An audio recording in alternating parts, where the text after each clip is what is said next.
Hi guys, welcome to my channel and another video for the Animal Artist Collective.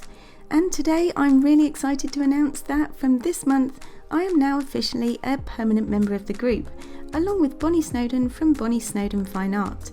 So congratulations Bonnie, and thank you to everyone in the collective for giving me this fantastic opportunity. This round we also have Kimberly Crick joining us as a guest artist, so thank you for joining us Kimberly, and I hope you've enjoyed it. So for those of you who haven't heard of the Animal Artist Collective before, it is a group of artists here on YouTube that was founded to provide a platform for emerging artists, promote positive messages for animal welfare and conservation, and connect artists to their communities. The original artwork produced for the collective is always made available for sale, and at least 50% of the proceeds are donated to a non-profit animal conservation organisation. I'll put a link in the description box to the channels of everyone taking part in this round, so please do go and check out their videos and give them your support. If you're interested in taking part, artists in the community are extremely welcome to participate unofficially in the Animal Artist Collective by either creating their own video and/or artwork under the theme for that month and posting it on social media, and I'll leave information on how you can do that down below, as well as how you can vote on future themes via their Facebook group. So the theme for this month's round is Carnivora, and I chose to paint a raccoon. Now you may be thinking, hey, raccoons don't just eat meat, and you'd be right, but not to be confused with all carnivorous animals that just eat meat. The order Carnivora includes approximately 280 species of placental mammals. Members of this order include animals that we're all probably familiar with, and range from the smallest member, the least weasel, weighing just 25 grams, to the largest southern elephant seal, whose male can weigh up to 11,000 pounds. What they both have in common is the arrangement of teeth and well-adapted claws for hunting and catching animals. Carnivora is split into two suborders: Feliformia, which are cat-like carnivorans, and Caniformia, or dog-like carnivorans. Cat-like carnivorans, not surprisingly, include small cats, big cats, civets, meerkats and hyenas, for example, and dog-like carnivorans include wolves, jackals, foxes, bears, seals, red pandas and the raccoon. So before I talk a bit about the painting you can see going on and which organisation I'm supporting this round, I want to tell you a few facts about the raccoon. The raccoon, which incidentally can be spelled with one C or two, is native to North America and has a body length ranging from 40 to 70 centimetres with a body weight of 5 to 26 kilograms. It has several distinguishing features, the first of which being its facial mask, which you're probably familiar with, swiftly followed by its ringed tail and extremely dexterous front paws. The raccoon also boasts a thick grey coat consisting of dense underfur, which helps to keep it warm in the cold weather. So far as habitat goes, the original habitats of the raccoon are deciduous and mixed forests, but due to their adaptability, they have extended their range to include mountainous areas, coastal marshes and urban areas too. Their presence in these urban areas varies. Some people consider them pests, whilst others encourage them by putting out food. This, however, then makes them increasingly more intrusive and dependent on us for food, and generally most authorities would discourage it. In the wild, raccoons are nocturnal and omnivorous, and snare a lot of their meals in the water. They use those lightning-quick paws to grab crayfish, frogs and other aquatic creatures. On land though, they feed on mice and insects, and even raid nests for eggs. In fact, they'll eat just about anything. They tend to gorge themselves in spring and summer to store up body fat, and then spend much of the winter asleep in their dens. They don't hibernate, they just enter a state known as torpor, which actually sounds pretty appealing. And as far as their dens go, raccoons aren't too fussy about where they make those either. They may inhabit a hole in a tree, a fallen log, or being curious animals have been known to inhabit old attic rooms too. Though Though previously thought to be solitary creatures, there is new evidence to show that female raccoons will share a common area whilst unrelated males live together in groups of up to 4 to maintain their position against foreign males during mating season and other potential invaders. Females usually give birth to 2 to 5 young in the springtime, and these baby raccoons are known as kits. The kits are raised by the mother until late autumn, and whilst in captivity raccoons can live up to 20 years, in the wild their life expectancy is just 2 to 3 years. In many areas this is due to hunting and vehicle injuries. Despite this, in terms of conservation, the raccoons are considered least concern, with populations rising. So the charity I'll be supporting with the sale of my painting this time round is the Worldwide Fund for Nature, or WWF, as I'd like to help support an organisation that works hard for the welfare of all animals and their environments, especially given the recent devastation in the Amazon rainforest. So if you're interested in purchasing this A4 size original watercolour painting, then 50% of the proceeds of that sale will go to the WWF, and I'll provide links in the description box to my Etsy shop where it's on sale now, as well as the WWF website if you want to make a separate donation. Now, before I go into a bit about the painting of this piece, I'd like to include a few fun facts on the animal I've chosen, and the first of these is to do with communication. Raccoons can make over 50 different sounds to communicate, including hissing, purring and growling.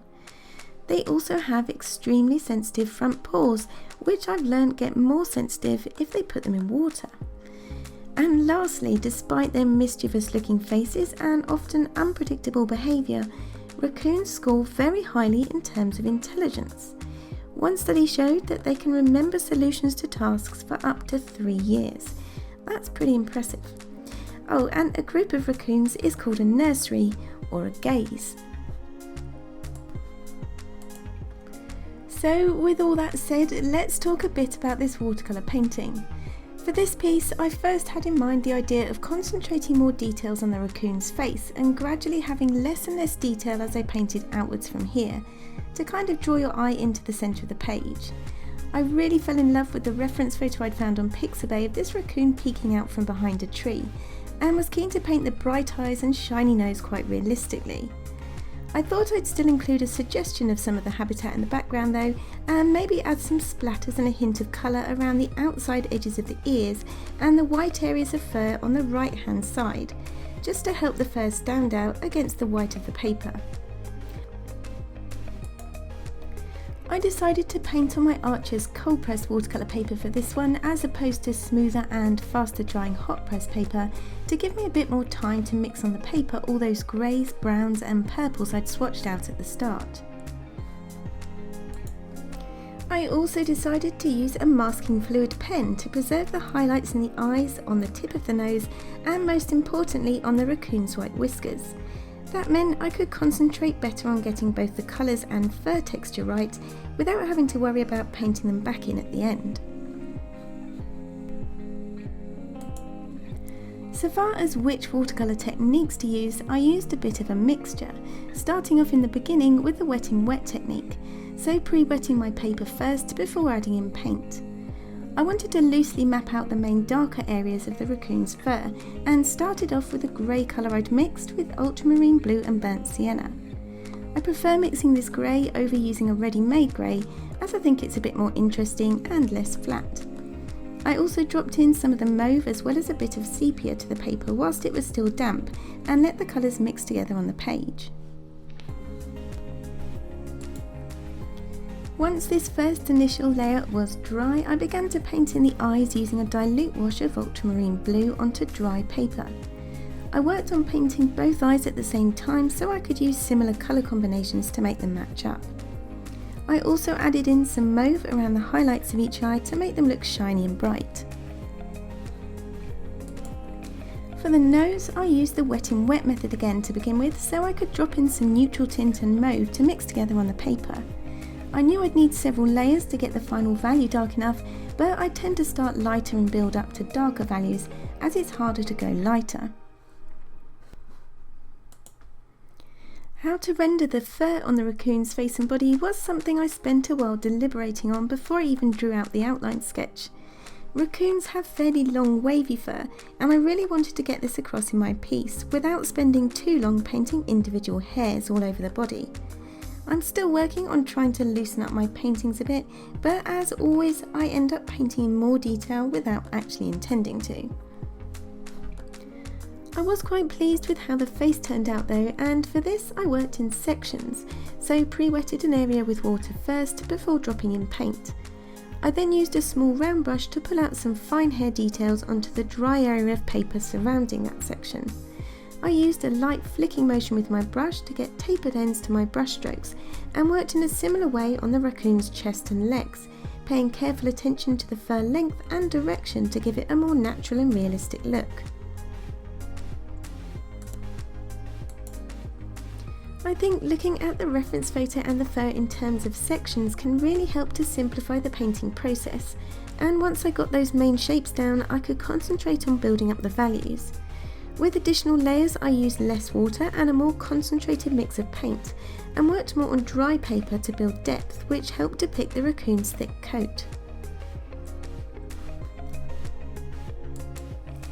So far as the background went, I did want to keep it fairly simple, so I didn't add in much detail, but I did wonder whether the painting as a whole would have looked better without the tree, so let me know what you think in the comments box below.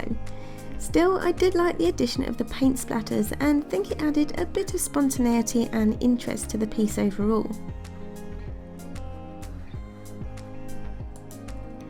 I did really enjoy painting this little raccoon though, and I especially liked adding in the mauve to the tips of the ears and the highlights in the eyes and on the nose.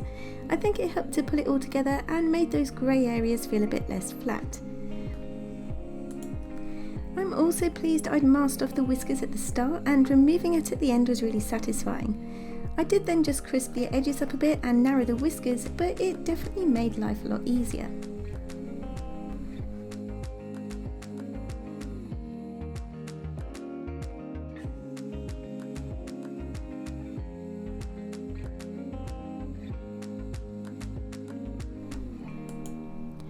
With the masking fluid removed, I also went back to finish off the eyes and add a few final touches with my detail brush. With watercolour tending to dry lighter, I did find that I needed to add in several layers to build up the darker values in this piece, but I think that all helped to add in the depth and texture to the fur that I was aiming for.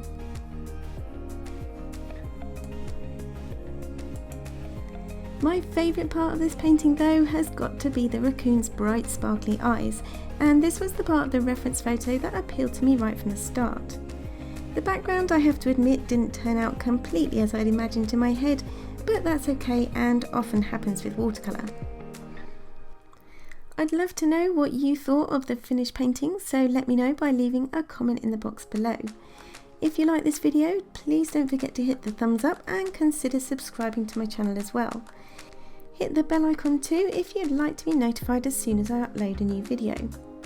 So thank you again to everyone in the Animal Artists Collective for welcoming me in, and don't forget to go and check out the links below to go and watch the other videos for this round. Thank you so much for watching, have a great weekend, and I'll see you next week.